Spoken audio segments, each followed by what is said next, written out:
ত্রয়োদশ জাতীয় সংসদ নির্বাচন সামনে রেখে ৩০০ আসনের মধ্যে ২০০ আসনে প্রাথমিকভাবে দলের প্রার্থিতা চূড়ান্ত করেছে বিএনপি।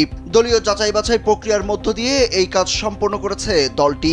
জানা গেছে, এই প্রক্রিয়ার সর্বশেষ অংশ হিসাবে ৩০০ আসনে অর্থাৎ ১০ সাংগঠনিক বিভাগে দলের ৯৯৮ জন মনোনয়ন প্রত্যাশী প্রার্থীকে ঢাকায় ডেকে তাদের সঙ্গে মতবিনিময় করেছেন বিএনপির ভারপ্রাপ্ত চেয়ারম্যান তারেক রহমান।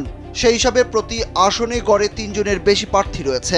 দ্রুততম সময়ে দলীয় প্রার্থীর নাম ঘোষণা করা হবে বলে মনোনয়ন প্রত্যাশীদের জানিয়েছেন Tarique Rahman. Japan Bangladesh joint venture company JBS holdings limited. এদিকে দুদিনের মতবিনিময় সভা শেষে ধানের শীষের মনোনয়ন প্রত্যাশী সম্ভাব্য প্রার্থীরা এখন অপেক্ষায় রয়েছেন যে তাদের মধ্যে দল থেকে কাকে বেছে নেওয়া হবে।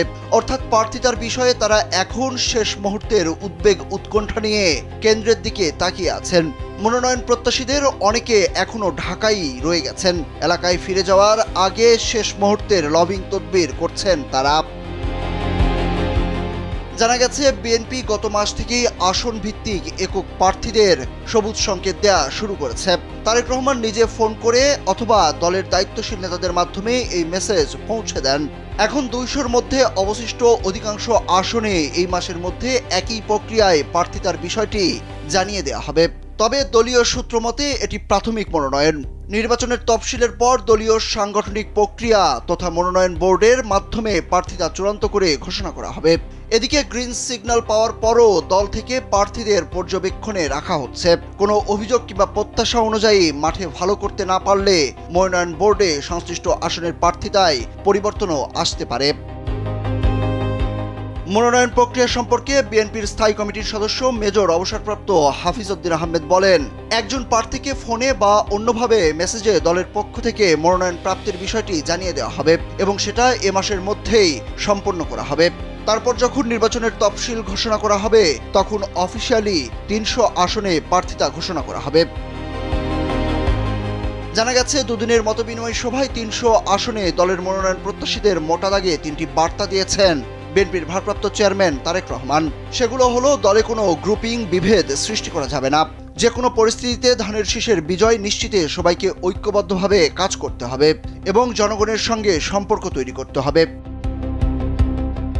মনোনয়ন প্রত্যাশী একাধিক নেতা জানিয়েছেন, তারেক রহমান তার আবেগঘন বক্তব্যে ধানের শীষের বিজয় কেন নিশ্চিত করতে হবে সে ব্যাপারে গুরুত্বারোপ করেন। জিয়া পরিবারের ত্যাগ তিতিক্ষা, বিশেষ করে গণতন্ত্র পুনরুদ্ধারে বিএনপি চেয়ারপারসন খালেদা জিয়ার ত্যাগের কথা তুলে ধরে তিনি বলেন, নিজেদের মধ্যে কোনো বিভেদ নয়, দীর্ঘ সময় পর যে সুযোগ এসেছে সবাই মিলে সেটাকে কাজে লাগাতে হবে, ধানের শীষকে বিজয়ী করতে হবে। জানা গেছে, নির্বাচন সামনে রেখে দল ও প্রার্থীদের মধ্যে কোথাও কোনো বিভেদ সৃষ্টির সুযোগ দেবে না। দলীয় সূত্রে জানা গেছে, বিএনপি ইতিমধ্যেই ২০০ আসনের প্রার্থিতা বাছাই করলেও বাকি ১০০ আসনের মনোনয়ন নিয়ে কাজ করছে। এর মধ্যে ফ্যাসিবাদ বিরোধী যুগপৎ আন্দোলনের মিত্র এবং নির্বাচনী জোট শরিকদের আসনও রয়েছে। নির্বাচন সামনে রেখে বিএনপি এখন বৃহৎ জোট গঠনের প্রক্রিয়ায় রয়েছে। একাদশ সংসদ নির্বাচনে বিএনপি মিত্রদের জন্য ৫৯টি আসন ছাড়লেও এবার সেই সংখ্যা ৫০-এর আশেপাশে থাকতে পারে। তবে নির্বাচনী জোটের পরিধি বড় হলে সেক্ষেত্রে আসন ছাড়ের সংখ্যাও বাড়তে পারে।